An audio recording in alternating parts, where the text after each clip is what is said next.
दोपहर के करीब 2 बज रहे थे। होली का दिन था, होली का त्योहार था और निशा जो थी अपनी जीजा के यहाँ होली का त्योहार मनाने गई हुई थी। दोपहर के 2 बजे निशा का जीजा न जाने कहाँ से आया और फिर अपनी साली को रंग लगाने लगा। और जब अपनी साली को रंग लगाने लगा तो निशा जो थी वो भी अपने जीजा से रंग लगवाने लगी और रंग लगवाते लगवाते इन दोनों का जो मिजाज था वो 7वें आसमान पे पहुंच गया। और फिर जीजा जो था अपनी साली निशा को लेकर अपने कमरे में चला गया और फिर उसके साथ प्यार वाली हरकत करने लगा। और उसके बाद जो हुआ आप खुद देख लीजिए। नमस्कार दोस्तों, स्वागत है आप सभी का हमारे एशियन क्राइम अफेयर चैनल में। दोस्तों, एशियन क्राइम अफेयर चैनल को आप सभी लोग सब्सक्राइब कीजिए, वीडियो को लाइक कीजिए और वीडियो को ढेर सारा शेयर भी कीजिए।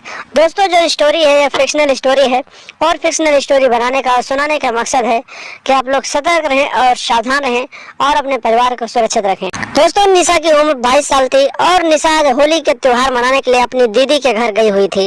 निशा जब अपनी दीदी के घर पहुंचती है तो जब उसका जीजा दीपक उसे देखता है तो फिर उसे देखता ही रह जाता है, क्योंकि निशा जो थी बेहद ही खूबसूरत थी। और फिर जीजा उसके पीछे पड़ जाता है और होली का दिन होता है।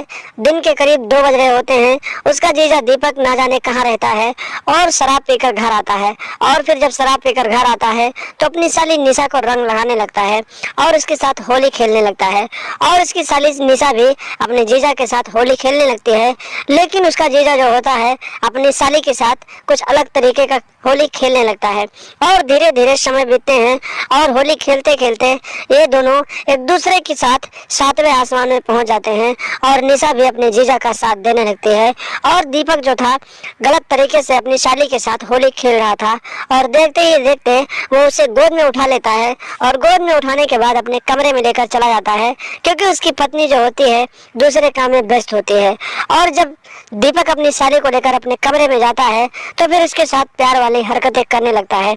निशा जो थी उसकी उम्र भी 22 साल थी और उसकी भी चढ़ती जवानी थी, तो वो भी अपने आप को नहीं रोक पाती है और अपने आप को अपने जीजा के हवाले कर देती है। और फिर दोनों वहां पर अपनी तरीके से प्यार वाली होली खेलने लगते हैं और काफी देर तक ये दोनों एक दूसरे के साथ प्यार वाली होली खेलते हैं और रिश्तों की धज्जियां उड़ाते हैं। और काफी देर तक जब ये लोग बाहर नहीं निकलते हैं तो निशा की बहन जो होती है निशा को बुलाने लगती है।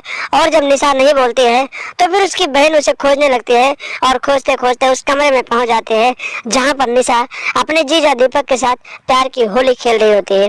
जब उसकी बहन वहाँ पहुँचती है तो फिर निशा को देखती है कि उसकी बहन उसके पति के साथ प्यार वाली होली खेल रही है, तो फिर इन दोनों को डांटने लगती है और गालियां देने लगती है और बताने लगते हैं कि तुम लोग बहुत गलत कर रहे हो और ये बात मैं अपने पिता तक पहुंचाऊंगी। और निशा को बोली कि आज ही तुम्हें घर भेज दूंगी।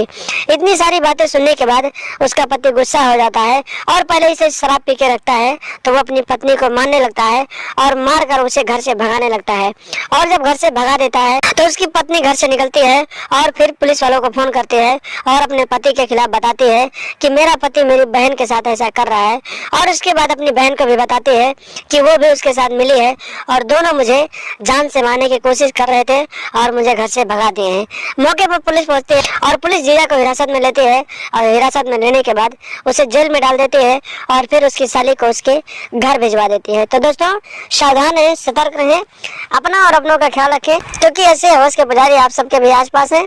अपने बहन बेटियों को, अपने परिवार को कहीं ना आने जाने दें और जाने भी दें तो सोच समझकर जाने दें, क्योंकि ऐसे लोग रिश्तों की मर्यादाओं को तोड़ देते हैं और रिश्तों को शर्मसार कर देते हैं। तो दोस्तों, सावधान रहें, सतर्क रहें, अपना और अपनों का ख्याल रखें और लगातार हमारे साथ बने रहें, वीडियो को देखते रहें। चैनल पर अगर नए हैं तो सब्सक्राइब कर लें और हमेशा देखते रहें एशियन क्राइम अफेयर।